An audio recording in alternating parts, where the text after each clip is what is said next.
आइए श्रवण करते हैं सूर्य देव की कथा। देवलोक में शिल्पकार विश्वकर्मा की एक पुत्री थी जिनका नाम था संज्ञा। वह दिन भर तपती धूप में खेला करती थी। सूर्य की तेज किरणों का जैसे उस पर कोई असर ही नहीं होता था। संज्ञा जब बड़ी हुई तो एक दिन विश्वकर्मा और उसकी पत्नी ने संज्ञा को बड़े मुग्ध भाव से सूर्य को निहारते हुए देखा। यह देखकर विश्वकर्मा बोले, देवी, ऐसा लगता है कि हमारी बेटी सूर्य पर मोहित हो गई है। देख रही हो कितने मुग्ध भाव से सूर्य की ओर देख रही है। मुझे भी ऐसा लगता है स्वामी, विश्वकर्मा की पत्नी ने कहा। सूर्य के सौंदर्य के प्रति संज्ञा का आकर्षण उसकी आयु के साथ बढ़ता ही गया है। एक दिन विश्वकर्मा उसे अपने साथ हाथी पर बैठाकर सैर को निकले। अपनी पुत्री को सूर्य की ओर निहारते देख उन्होंने पूछ लिया, बेटी, अब तुम छोटी नहीं रही, सोचता हूँ जल्दी ही तुम्हारा विवाह कर दूं। बताओ किस देव को तुम चाहती हो? पिताजी, आकाश में सूर्य से बढ़कर कोई तेजस्वी नहीं है, संज्ञा ने उत्तर दिया। ठीक है, हम सूर्य के साथ ही तुम्हारा विवाह कर देते हैं, विश्वकर्मा बोले और अपनी पुत्री को लेकर सूर्य के पास पहुंचे। उन्होंने अपनी पुत्री की इच्छा सूर्यदेव को बताई तो उन्होंने उनका प्रस्ताव सहर्ष स्वीकार कर लिया और बोले, आपकी पुत्री मेरे साथ विवाह करना चाहती है, यह मेरे लिए सौभाग्य की बात है, पर इससे यह तो पूछ लो कि यह मेरा ताप सहन भी कर पाएगी।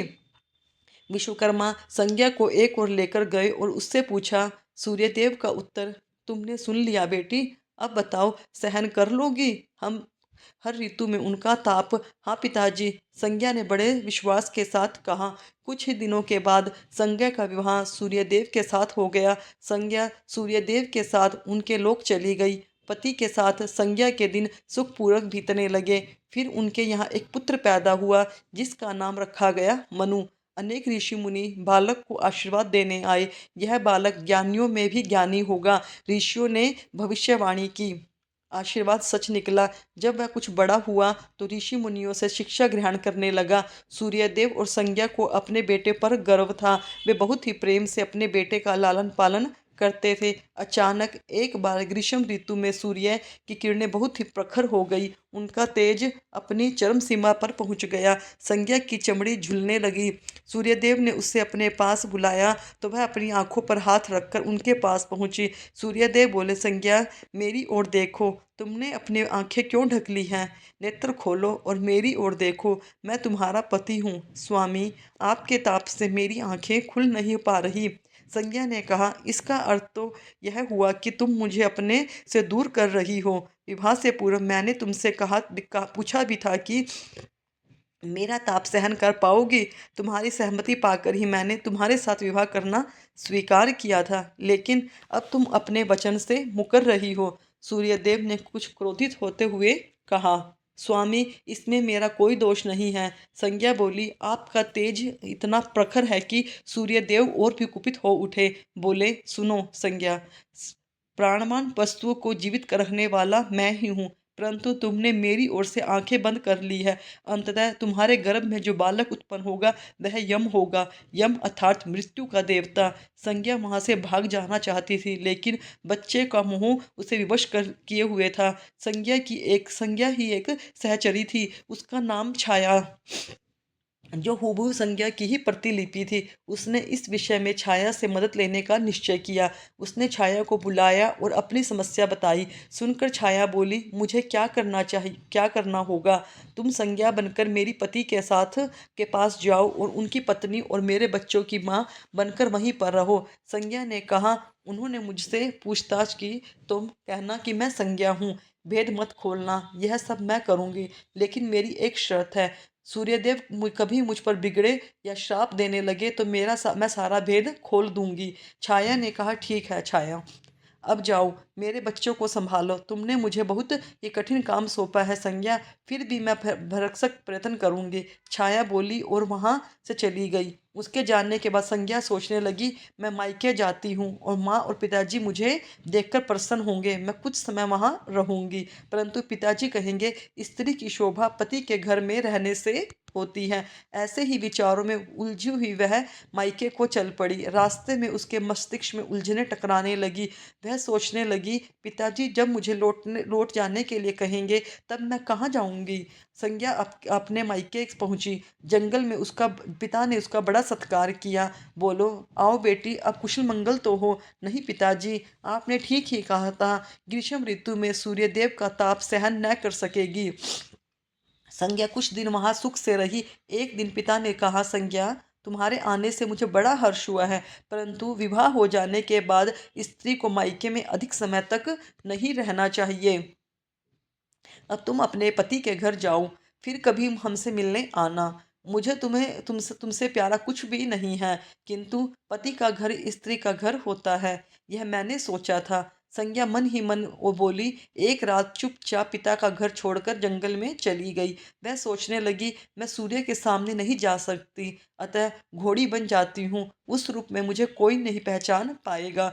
घोड़ी का रूप धारण कर संज्ञा तपस्या करने लगी, सूर्य के ताप की शक्ति को कम करने के लिए। उधर छाया ने सूर्य के यहाँ जाकर संज्ञा का स्थान ले लिया था। सूर्यदेव ने उसे संज्ञा ही समझा। वे बोले, तुम लौट आई मैं मेरे यहाँ? क्षमा कर दो स्वामी, मैंने अपनी दुर्बलता को जीत लिया है। छाया खेद भरे स्वर से बोली। संज्ञा, मैं तो कब का तुम्हें क्षमा कर चुका। अब घर की जिम्मेदारी संभालो, बच्चों का लालन पालन करो। सूर्यदेव ने कहा। छाया ने कक्ष में लेटे दोनों बच्चों पर निगाह डाली और घर की जिम्मेदारियां संभाल ली।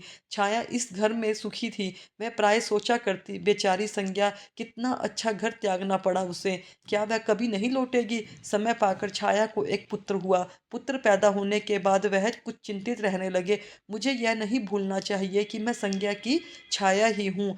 छाया ने एक पुत्र और एक पुत्री को जन्म दिया। अब छाया का व्यवहार बदलने लगा।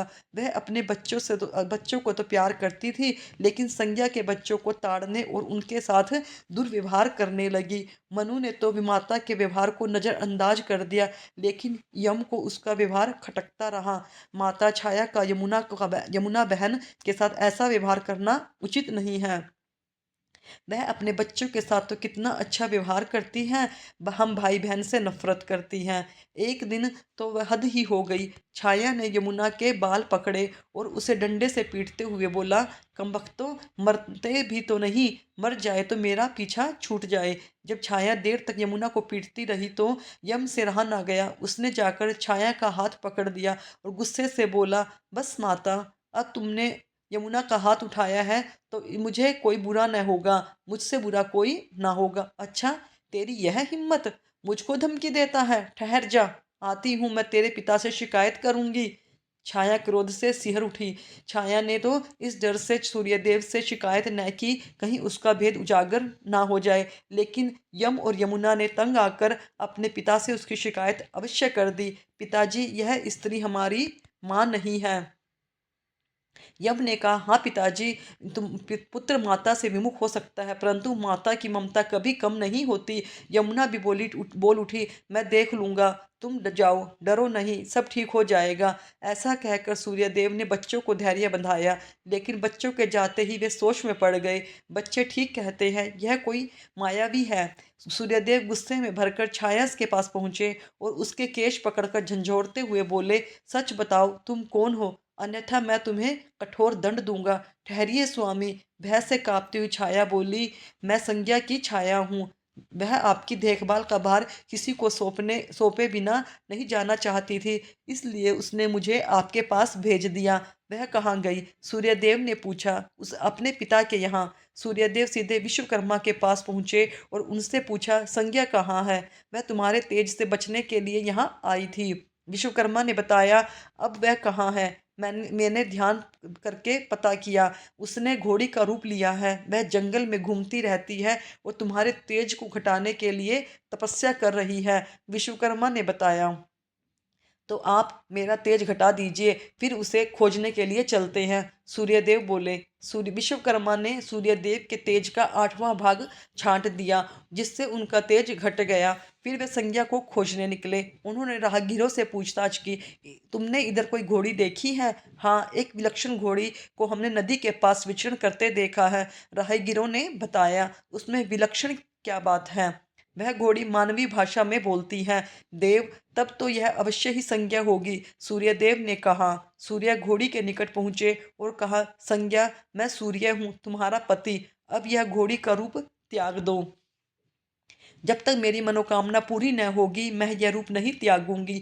घोड़ी बनी संज्ञा ने उत्तर दिया, तुम्हारी मनोकामना तो पूरी भी हो गई, सूर्य ने कहा। सूर्यदेव ठीक कहते हैं बेटी, विश्वकर्मा बोले। मैंने इनके तेज का 8वां भाग काट दिया है। पिता से आश्वासन पाकर संज्ञा ने अपना घोड़ी वाला रूप त्याग दिया और अपने स्वाभिभाव रूप में आ गई। वह हर्ष और विभोर से अपने पिता से लिपट गई और फूट फूट कर रोने लगी। फिर उसने झुककर सूर्यदेव के पांव छुए और पूछा, स्वामी, हमारे बच्चे सकुशल तो है ना? हाँ, दोनों बच्चे ठीक हैं, मनु, यम और यमुना को फिर से माँ मिल जाएगी। सूर्यदेव ने मुस्कुराकर कहा, मैं अब भी अपना घर त्याग कर नहीं जाऊँ मैं कभी अपना घर त्याग कर नहीं जाऊंगी। संज्ञा बोली, आप छाया को क्षमा कर देना, अपने साथ ही रखना। दोनों का मिलन देखकर विश्वकर्मा ने भी अपना आशीर्वाद प्रदान किया। जाओ और सुख शांति से रहो। सूर्यदेव और संज्ञा सूर्यलोक पहुंचे और छाया और बच्चों के साथ आनंद पूर्वक रहने लगे। बोलिए सूर्यदेव भगवान की जय।